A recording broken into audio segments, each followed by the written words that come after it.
प्यारी प्यारी भव्यात्मा, प्रभु अनंत प्रभु कथा अनंत।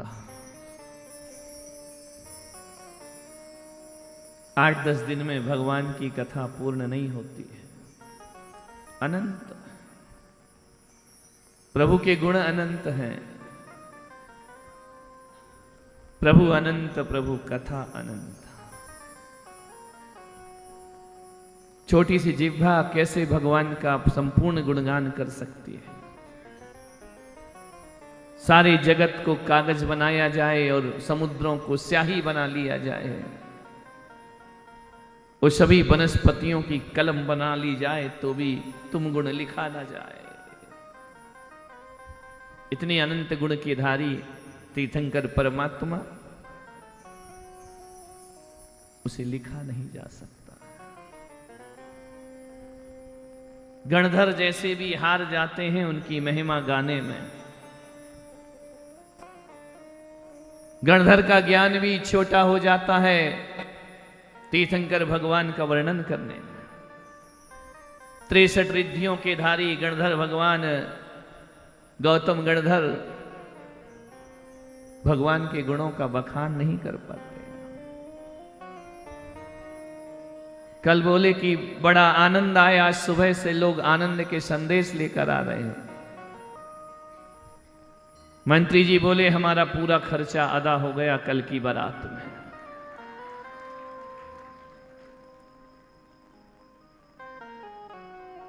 शादियों में बड़ा मजा आता है ना, जब शादी होती है पूरा गांव उनके साथ होता है, पूरा नगर बाराती बन जाता है। देखते हैं अब दीक्षा में कौन कौन आता है। भगवान शादी करने के लिए पैदा नहीं हुए हैं। भगवान का जन्म विवाह करने के लिए नहीं हुआ है। भगवान का जन्म विवाह के बाद राज सुख भोगने के लिए नहीं हुआ है। भगवान इसलिए नहीं आते कि बड़ा साम्राज्य फैले मेरा, पुत्र पौत्र उत्पन्न हो, 100 पुत्रों को यशस्वती जन्म देगी, एक पुत्र को सुनंदा जन्म देगी। बड़ा अन्याय हुआ ना कि एक रानी ने 100 को जन्म दिया और एक ने एक ही पुत्र को जन्म दिया। ये कैसा अन्याय है? अन्याय नहीं है। 100 पुत्रों को जन्म देने वाली मां जो सुख 100 पुत्रों से प्राप्त करती है, वो सुनंदा अपने एक पुत्र से प्राप्त कर लिया करती है। तीर्थंकर को कभी पुत्रियां नहीं होती हैं। हुंडा सर्पणी काल का दोष कहो, मैं तो कहता हूं इसे दोष नहीं मानता मैं। ये कोई काल दोष नहीं है, ये दोष नहीं है। पुत्रियों को जन्म देना नारियों का सम्मान बढ़ाना हुआ करता है, स्वाभिमान बढ़ाना हुआ करता है। नारी इतनी अछूत थोड़ी है कि महापुरुषों के यहां जन्म ना ले सके। भगवान ने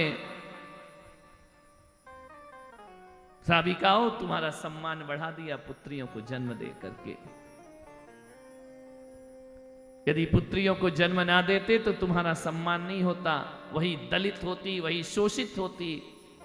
एक भोग सैया के अलावा तुम्हारी कोई कीमत नहीं थी। ध्यान रखना, ऐसा भी युग आया जब लोगों ने केवल एक भोग की वस्तु समझा उसको, कि नारी एक भोग की वस्तु है। तुम्हारी संवेदनाओं को लोग नहीं समझे। ऐसी ऐसी कुरीतियां इस देश में पनपी कि पुरुष की मृत्यु हो जाए तो नारी को चिता में कूदना ही पड़ता था, जैसे उसका अपना कोई अस्तित्व ही नहीं है। नहीं कूदती थी तो जबरदस्ती गांव के लोग उसे चिता में फेंक दिया करते थे। उसकी चीख, उसकी तड़पन को लोग धर्म समझते थे, जोर जोर से वाद्य यंत्र बजाते थे ताकि उसकी चीख कोई सुन ना दे। ऐसी कुरीतियां इस देश में पनपी है। देह व्यापार कराया गया नारियों से, दैहिक शोषण हुआ, भगवान ऋषभ देव का एहसान मानो कि उन्होंने नारी के रूप में अपनी मां को भी प्रतिष्ठित कर दिया और बेटियों को भी प्रतिष्ठित कर दिया। भगवान ऋषभ देव ने ये सोच तीर्थंकर ही ला सकते। ऐसा युग था कि नारियों को पढ़ाया लिखाया नहीं जाता था, बाल विवाह कर दिए जाते थे हमारे इस देश में। एक गाय बैल की तरह, गाय भैंस की तरह एक खूंटे से बांध दिया जाता था। वो अपना अधिकार नहीं मांग सकती थी, वो अपनी इच्छाओं को नहीं जी सकती थी। एक लंबा सा घूंघट डाल के एक पति से जिंदगी बांध दी जाती थी। फिर वह पति तुम्हारा शोषण करे, पति तुम्हारे साथ दुराचार करे, सब भुगतना है तुम्हें। मालूम है, ऐसे भी स्थिति इस देश में आ गई। कोई विधवा हो जाती थी ना तो वो घर से बाहर नहीं निकल सकती थी। अल्प उम्र में भी विधवा हो जाए तो सफेद जोड़ा जिंदगी भर पहनना पड़ता था उससे। उसका श्रृंगार छीन लिया जाता था, उसके आभूषण छीन लिए जाते थे, उसे अछूत समझा जाता था, उसे किसी मांगलिक कार्यक्रम में खड़ा करना अपशकुन माना जाता था। कहीं बारात निकली, शुभ हुआ तो बोले विधवा है, इसको सामने नहीं लाना है। ऐसी ऐसी असभ्यताएं इस देश में पनपती रही। ध्यान रखना, पति चला गया तो उसका क्या दोष है? क्या उसका जीवन व्यर्थ हो गया पति के बिना? पति के बिना जीवन व्यर्थ समझना ये पत्नी का काम है, ये समाज का काम नहीं है। ये सामाजिक कुरीतियां नहीं है कि उसके साथ उसे प्रताड़ित किया जाए। जार जार आंसू बहाती थी वह विधवा। इच्छा नहीं पूछी जाती थी पुत्रियों की। ऐसा युग गया जो मां बाप ने फाइनल कर दिया। मां बाप तो छोड़ो, नाई भी शादी पक्की करके आ जाता। ऐसे ऐसे युग गया इस धरती पर, भारत में, इस आर्यावर्त में, कि मंदिरों में पंडित होते थे, विवाह करके नववधु आती थी, एक रात उसके साथ रहना पड़ता था। कैसी बुराइयां इस संसार में। हर तरह से नारी का शोषण हुआ। उसे लोग धर्म समझते थे। ये राजा रजवाड़े महलों में केवल स्त्री को एक भोग सैया के अलावा और कुछ नहीं समझा करते थे। कहा जाता था कि स्त्री पैरों की जूती है। विवाह किया यशस्वती से, विवाह हुआ सुनंदा से। दोनों बहनें, भगवान ने सिखाया कि ईर्ष्या मत करो। एक ही घर से दो बहनें लेकर के आ गए। ये ऋषभ कथा कहती है कि बहन भी सौतन बन जाती है एक दूसरे की, लेकिन वो सौतन बनकर नहीं जी, एक दूसरे के प्राण वल्लभा बनकर के जीती गई। तुम तो देवरानी जेठानी भी एक दूसरे से ईर्ष्या रखती हो ना। देवरानी की तरक्की जेठानी बर्दाश्त नहीं करती है। देवरानी का पुत्र ऊंचाइयों को पाए तो जेठानी के सीने में आग लग जाया करती है। कैसे दोनों बहनें ऋषभदेव की दो भुजाएं बन करके आती है, साथ में परछाई बन करके साथ में आती हैं।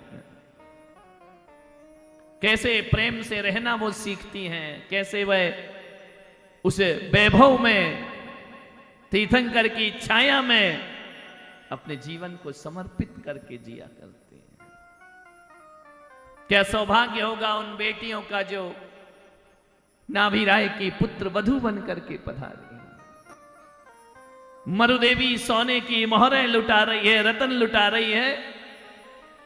मेरे घर मेरी पुत्र वधुएं, पुत्र वधु नहीं, साक्षात लक्ष्मी और सरस्वती देवी बनकर के मरुदेवी के घर में पधारी थी। एक सरस्वती बनकर पधारी, एक लक्ष्मी बनकर के पधारी। जैनियों, ऋषभदेव के घर में जब ये दो नाभि राय के यहां जब ये दो पुत्र वधू आती है ना, ये ऋषभ देव भगवान का आशीर्वाद है। आज भी उनके वंश में जन्म लेने वाले जैनी सरस्वती और लक्ष्मी से संपन्न हुआ करते हैं। ये भगवान का विवाह का प्रसाद है। तुम्हारे यहां विवाह होता है तो सामान बांटते हो ना? क्या बांटते हो? बर्तन बांटते हो, लिफाफा बांटते हो, लड्डू बांटते हो, मिठाई बांटते हो। भगवान ने विवाह किया तो क्या बांटा कि मेरे वंश में जो जो जन्म लेगा उसके घर में लक्ष्मी रहेगी और सरस्वती का हमेशा वास रहेगा। कभी भी कोई जैन भीख मांगते हुए दिखाई नहीं देगा। कभी देखा किसी जैन को, भिखारी को? मेहनत करेगा, मजदूरी कर लेगा, कपड़े सी लेगा, नौकरी कर लेगा, लेकिन कोई जैन कभी जिंदगी में किसी की आगे कटोरा लेकर के खड़ा नहीं होगा। यह आशीर्वाद हमारे परम पिता परमेश्वर ऋषभ देव हमें दे करके गए। आजकल होड़ लग गई है तुम्हारे अंदर, हमारा बेटा बेंगलोर में जाकर पढ़े, हमारा बेटा कोटा में जाकर पढ़े, हमारा बेटा पूना में जाकर पढ़े। इतना पढ़ेगा, पैसा लगाओगे, करेगा तो नौकरी ना। हम नौकर नहीं है। नौकरी करने वालों का शूद्र वर्ण होता है। हम वैश्य हैं। व्यापार करना हमारे ऋषभ देव ने हमें सिखाया। अपने बच्चों को व्यापारी बनाओ, नौकरी मत कराओ। 4 वर्ण बनाए ऋषभ देव ने, क्षत्रिय, ब्राह्मण, वैश्य और शूद्र। 4 वर्णों की स्थापना की ऋषभ देव भगवान ने। उन्होंने 3 बनाए, चौथा वर्ण भरत जी महाराज निर्माण कर दिया करते।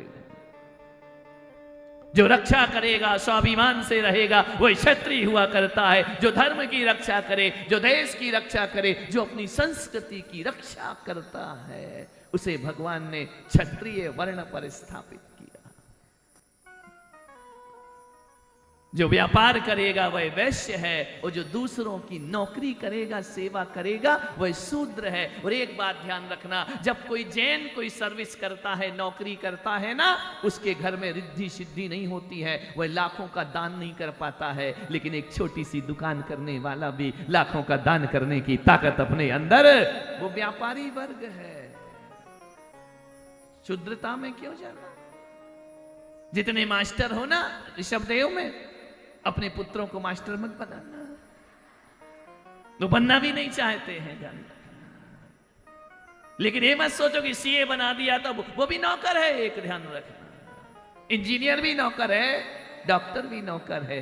हम तो सेठों की जिंदगी में जीने वाले लोग हैं। हमारा वंश तो सेठों का वंश होता है, व्यापारियों का वंश होता है। नौकरी ने बेटा छीना, नौकरी ने पुत्र वधू छीनी, नौकरी ने पुत्र पौत्र छीन लिए, नौकरी ने संस्कार छीन लिए। लेकिन यदि बच्चों को व्यापारी बनाते ना, तो एक ही गादी पर तुम भी बैठते, बच्चे भी बैठते, और पूरा परिवार शाम को आनंद के साथ भोजन। मत सोचो कि लाखों करोड़ों का पैकेज मिले हमारे बच्चों को। हम ऋषभ देव के वंश में और उनकी नगरी में जी रहे हैं। आप सोचो कि 5 लाख 10 लाख का पैकेज मेरे बच्चे को मिल जाए और बच्चा विदेश में जाकर रहे। मैं पुलक सागर कहता हूं, विदेश में रहकर करोड़ों कमाने वाला बच्चा उससे अच्छा वो है जो 50,000 महीने कमाता हो और शाम को अपने पिता के साथ बैठकर भोजन किया करता। व्यापारी बन। सुंदर जी सौधर्मेंद्र ये मास्टर थोड़ी बने, अच्छे अच्छे मास्टर इनके यहां नौकरी किया करते हैं। जानो, अच्छे अच्छे लोग नौकरी किया करते हैं। नौकर नहीं बनने का, शूद्र कहलाओगे। ध्यान रखना, चौथा वर्ण हो जाएगा तुम्हारा। दास दासी नहीं बनना जिंदगी। जाओ धनाढ्य बनो, पैसे वाले बनो, धनवान बनो, किसी के सामने नौकरी मत करो, तनख्वाहों का जिंदगी मत जियो। सम्राट बनने का प्रयास करो। कौन था मैं? किसी के लिए खाली सूखा भूखंड, तो किसी के लिए मुंबई से अहमदाबाद के बीच आने वाला सिर्फ एक जमीन का टुकड़ा। किसी व्यापारी के हाथ लगता तो हजारों की तरह एक और रिसॉर्ट बन जाता। किसी बिल्डर के हाथ लगता तो लाखों और की तरह मैं भी एक टाउनशिप बन जाता।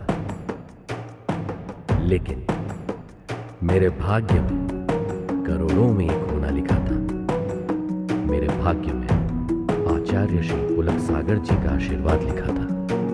नरेन्द्रं फणीन्द्रं सुरेन्द्रं अधीशं शतेन्द्रं सुपूज्यं भजे नायशीशं मुनीन्द्रं गणेन्द्रं नमो जोडियातं नमो देवदेवं सदा पार्श्वनाथं।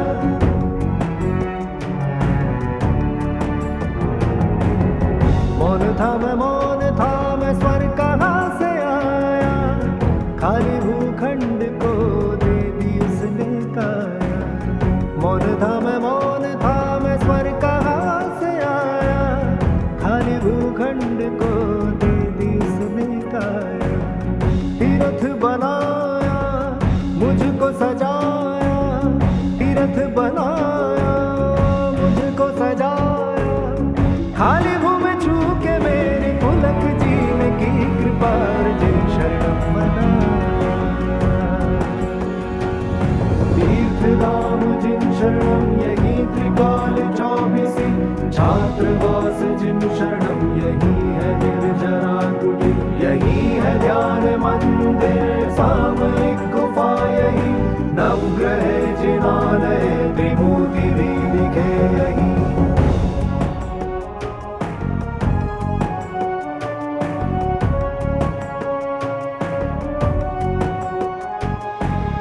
पुलक सागर को ये स्वप्न आया, खाली भूखंड ने उनको बुलाया। पुलक सागर को ये स्वप्न आया, खाली भूखंड ने उनको बुलाया। खोई हुई भूमि ने खुद को पाया, बंजर धरती पे पुष्प खिलाया। पारसनाथ के पाके दर्शन, पारसनाथ के पाके दर्शन। खाली भूमि छू के मेरी पुलक जीन की कृपा अर्जुन शरणम बनाया। नरेन्द्रं फणीन्द्रं सुरेन्द्रं अधीशं शतेन्द्रं सुपूज्यं भजे नायशीशं।